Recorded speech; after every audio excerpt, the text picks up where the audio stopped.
Jennifer Pahlka has this electrifying idea. She thinks geeks can fix governments. Most people have seen that really geeks have changed the world so much in the past 10 or 20 years, but they haven't changed government yet. Jennifer created Code for America. It's this nonprofit that takes the smartest programmers, web designers, and technologists from places like Google and Apple and drops them into city halls all over the country. If you know anything about what's going on in local government, you know that cities are incredibly cash-strapped. We're cutting back on garbage being picked up. We're cutting back on parks being maintained. We're cutting back on checking to make sure if the playground equipment our kids play on is safe. And yet we're going to spend $2 million on something that our folks could do in 2.5 months. Boston, like any other place, has been hit by the recession. But I think where Code for America really helps in dealing with that is we are now able to develop lightweight tools that don't cost very much.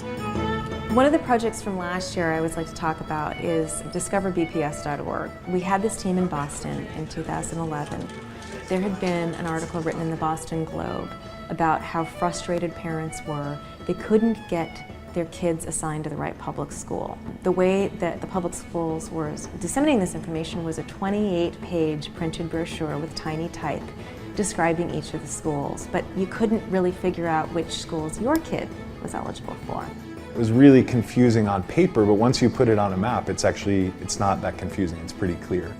One of the fellows happened to have some free time, a guy named Joel Mahoney. With the help of 2 other fellows, in about 2.5 months, put up discoverbps.org. You just type in your address, the age of your kids, and whether you have any siblings already assigned to another school, and you click submit, and there's a map showing you every school your kid is eligible to attend, and you can click through and favorite them, take notes, read more about the schools. Using some of these kind of simple tricks of modern web design, we were able to actually make a government procedure a lot more intuitive and approachable for the citizens of Boston. We were told that if that application had gone through regular channels, it would have cost $2 million and taken 2 years. There's a very strong culture at Code for America of building real things that work for the users that they're built for. We pay these guys a small stipend for the year. They're living on $35,000 a year, so they're certainly not here for the money. They're here to change this institution and to get citizens more involved in this institution.